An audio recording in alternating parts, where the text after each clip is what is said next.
Hi, this is Harjot Singh, and welcome to D2L, Developing Doctors into Leaders. And this is the video about your primary behavior, the hardware of your operating system. Just like the values are the software and purpose is why the machine, your core, exists.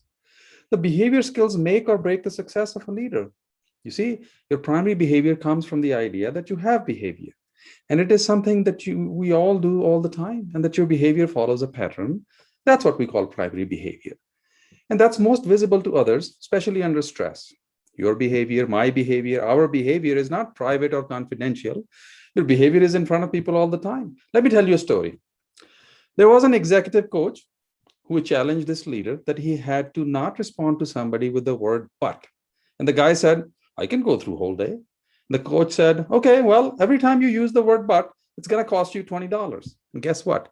They had to stop this within the first hour because he had already gone up to several $100s.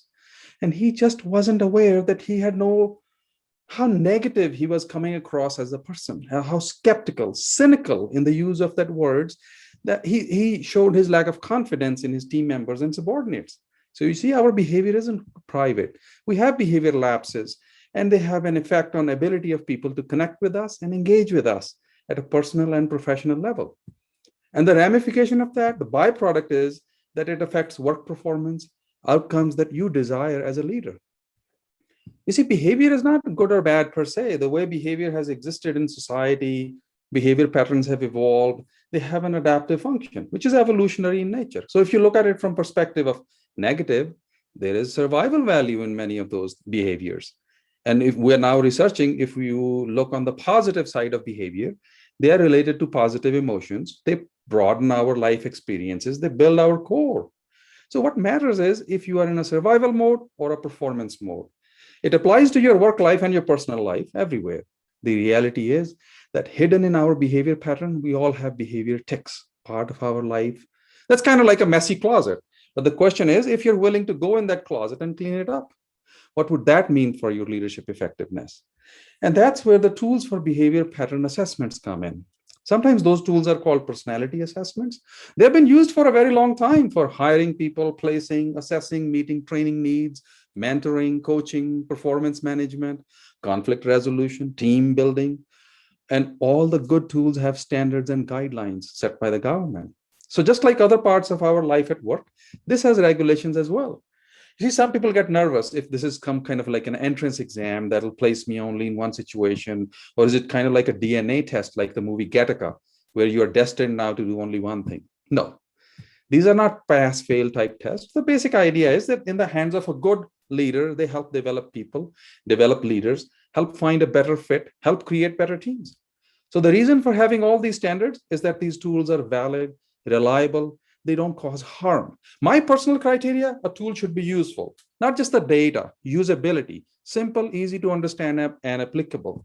And that's important because you're giving people personal information. You're trying to guide them in their life with this personal information. There's also a strong requirement that it should be scientifically evidence-based sound. This kind of tool and instrument has been used for a very long time. China has, for thousands of years of history, using such tests in developing their scholar officials. They were the civil servants of their bureaucracy. This was a way for common Chinese people to rise up in society, but they wanted to get quality people.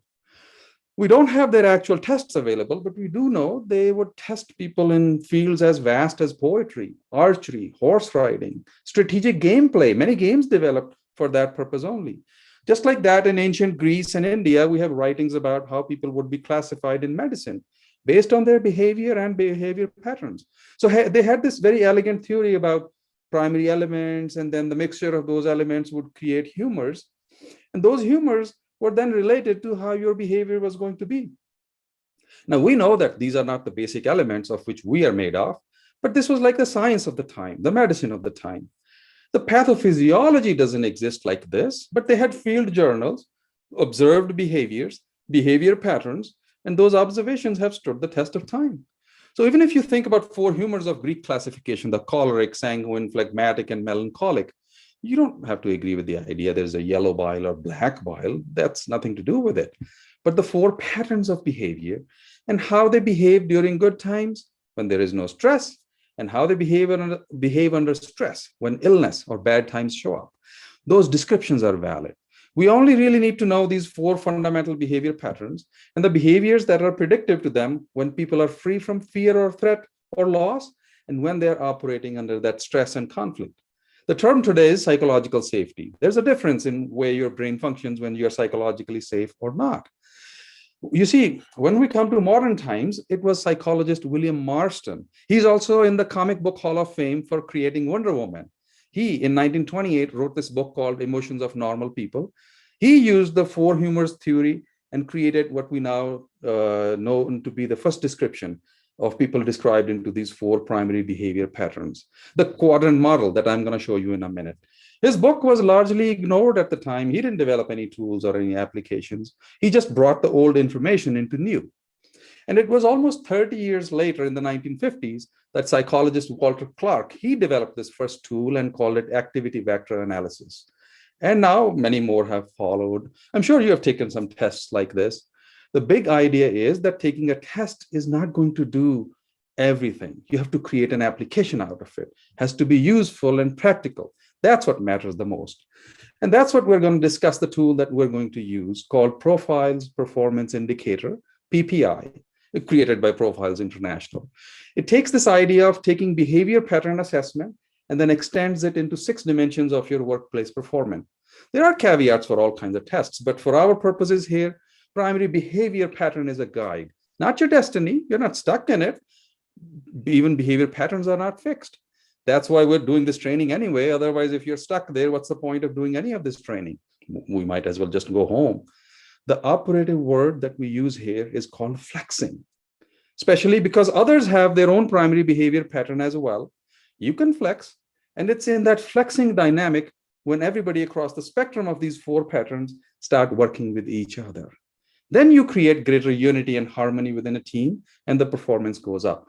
The reality is that your behavior affects your job and work conditions. Now imagine if you got a computer and it didn't come with any instructions on how to start up the operating system, and you had to just guess what needed to be done and how to get it functional, how to get into its applications. Well, think about that as a metaphor for your team members and for yourself. Each one of us has a complete set of these operating systems relative to the 4 primary behavior patterns and what needs to be done to drive performance for each. And also this 5th scale of motivational intensity that PPI measures. What motivates a person? What is it that drives them to take action? And there isn't a one-size-fits-all approach. The fallacy of this, let's look at motivation. The fallacy of carrot and stick approach to motivation, where there's only one carrot hanging at the end of the stick. You know, in between 99 to 08, all the doctors' salaries in UK doubled. And what did that do to physician engagement and burnout? Not a thing.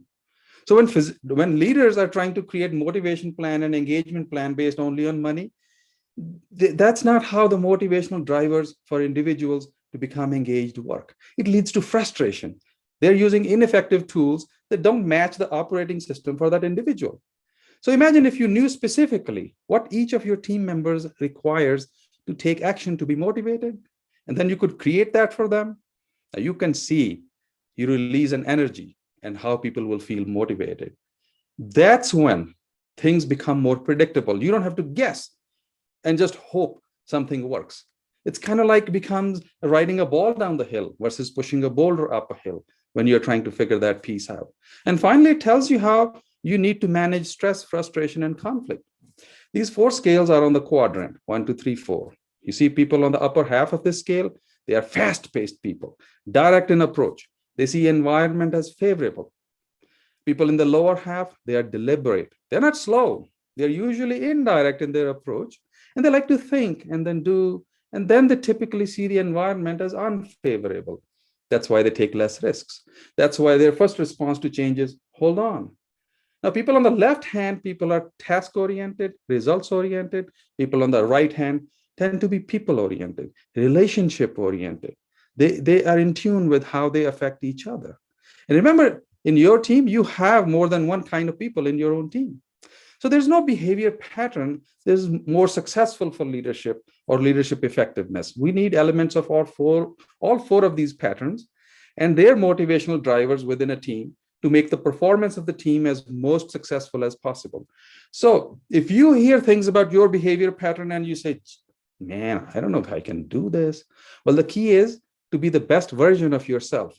So you can stay in your performance brain, your prefrontal cortex with growth, development, and achievement, and stay positive in your orientation. So the key is to know yourself well and manage yourself well to be effective. And studies show that all behavior patterns are almost evenly distributed in all professions. It's like a trick question to ask, well, what do you think doctors are more? Or what do you think CEOs are more? You'll be surprised that PPI collects data among all the knowledge professions. So people are almost all evenly distributed. So having one scale doesn't give you any advantage or a disadvantage.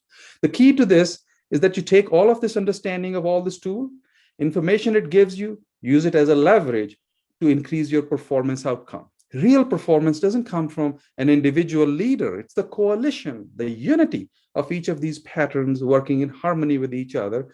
Think of an orchestra where they are willing to play in their section and play to their strengths. So their strengths maximize performance, and they don't expose their liabilities. So that's how you have to take the information from your assessment and apply it to yourself for self-awareness and management, and to others for collaboration and connection building, including with your boss. So you see, over long periods of time is how things play out. Let's look at these. Scale 1, these people are task-oriented, see environment as favorable. They are decisive, direct, like to control. They actually don't like being supervised too much. They can work on their own.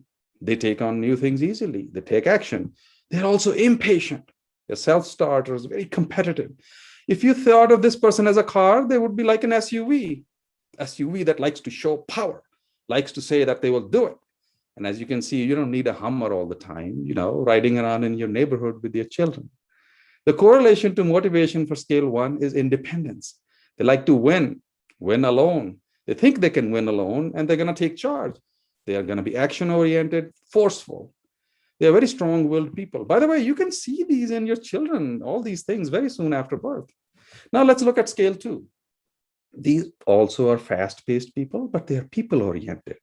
They also see their environment as favorable, and they're optimistic. So they're enthusiastic people, promoters, the big picture people. They want to be seen. They like to be seen. They like to go out. Actually, they like convincing others. They want to make sure people are with them. If this person was a car, this is a sports car with an open top, driving with wind in their hair, and everybody's looking at them. They use their pace to bring people together quickly to create an understanding and unity and harmony. And then they go out and execute. Now you see, they have a compatibility with scale 1. They're fast-paced. So you can see a lot of innovation, and they're comfortable with change. They're driven by curiosity, and they love change. They're change initiators themselves because they get bored very quickly. And if you put a person like this at a repetitive task, they can cause problems because they'll get bored. Now, let's talk about 3s and what do they do? This is a very dependable and steady worker. They prefer stable things, predictable work environment. If scale 1 is running with 5 ideas, the 3 will be like, no, let's make sure the first one is done properly. And that we all know what we're doing. Let's make it work in a process for all of us. So if you need people who are strong in creating and implementing a process or in a system, the 3s will do it. If the scale 3 were an automobile, they would be a dependable family van. So you can take as many people in a very reliable, safe way from one place to another without being flashy or trying to show others how good a van you have. And you're all going to get there together. And that takes us to scale 4. They are seen as analytical, accurate, detail-oriented, quality control, critical thinking. That's their way of looking at things. They're very conscientious. You can maybe lie to them once. I'm not saying you should lie more to others, but this is the one who's going to remember that you lied to them. Worst case, you actually tell them an intentional lie. They'll forgive you maybe once, but they're not going to forgive you twice. And if they're a team member, they'll disengage and cause them to disengage from their work as well. And so everybody's work performance will be degraded as a result. So truth-telling, precision, and accuracy are held in high regard. So you see, their fear is of getting unreliable data. If you are a scale 4, you're the one who's going to take the longest time to believe what I'm telling you because you're going to want to go look up the studies. Whereas scale 1s and 2s are already thinking about how they can put this information to work right now. And if scale 4 were a car, I think they would be like a hybrid or electric. They're going to be very precise and accurate. They're going to want to know miles per gallon or electric charge. They're going to use alternative fuel source so they can be more accurate and reliable. Let's look at what this unique thing scale 5 is. And I'm going to discuss it in 2 parts for people who score high and low. You see, it's not a bad thing. They just use this little nomenclature in a way. I think it should probably be called people who are internally motivated versus people who are externally motivated. That's probably a better description, because people who score low, they start feeling bad. It's not a matter of if you're motivated. We all have motivational drivers. The key is, how are you motivated? So some member of your team, typically the scales 1 and 2, they tend to be more in this internally motivated realm. They take independent action. They can be forceful, strong-willed. Whereas scales 3s and 4s, they tend to be more externally motivated. They work within the confines of a team and a systems. They like being with the team and working with the team. That doesn't mean that scale 1s and 2s won't work with the team. They have to flex their behavior and learn to do that. And that doesn't mean scale 3s and 4s can't be more assertive or become more independent. The beauty about performance behavior is that we can change it because we can flex. So we can increase the level of our effectiveness for ourselves and others. So people who score high on motivational intensity will be internally motivated. So we're not just talking about work, it's about decision-making and then taking action as well. They're not going to ask for permission, they'll ask for forgiveness after they have messed up. And somebody who scores low on the motivational intensity, they respond to external motivation. They respond to external directions very well. Very effective team members, very comfortable with a strong manager and a strong leader who gives them directions and they follow it. I want to talk a little bit more about motivation. The engagement burnout studies show that people have a mismatch and a match that has to be there that affects their motivation and ability to engage. And those mismatches are not just about tangible rewards like money, but a lot of intangible rewards, but workplace overload, sense of control, sense of community. So you can already see which scales need a sense of community, who are the ones who need a sense of fairness. And on top of that, finally, who are the ones who get to practice their values and get to live their purpose every day. All of those things go into motivation. So I hope you get a broader view now of the application of this tool, that it helps you see people and their motivations as beyond the one thing that you think is the truth. So you can see people in the richness in which they exist, and you can motivate them, engage them, and prevent them from burnout, stop the turnover, and in the process perform better and become a more effective leader yourself. So you see, we can see in a workplace the potential for stress, frustration, and conflict. Oftentimes, a conflict among team members or leaders is seen as a personality conflict. In reality, it's a conflict of behavior patterns. Because we don't understand them, we don't understand how to relate and flex into patterns of others. Imagine how much time is wasted in meetings over these conflicts due to lack of understanding each other's needs that come from their primary behavior pattern. And through the ages, we have actually created phrases or quotations and metaphors that support and condemn each of the patterns. Like scales 1 and 2, fast-paced, what's their internal driver? He who hesitates is lost. We have to do it now. And what do 3 and 4 say? Haste makes waste, right? So they want to be more cautious. They want to be more thorough. So we live in these mental models. We live in these quotations, metaphors. These metaphors are not that they're contradictory, but they challenge compatibility. So what we're really talking about here, when we're building effectiveness and we're increasing your leadership effectiveness, we're talking about an understanding of these complementary patterns that come with their own mindsets and metaphors and vocabularies and quotations and stories, and seeking to make them compatible, bringing them together with unity and harmony, and valuing these unique differences that we have among each other, but bringing them together in a way that we drive performance along 6 dimensions: productivity, quality, initiative taking, teamwork, problem solving, and adapting to change, and motivation too.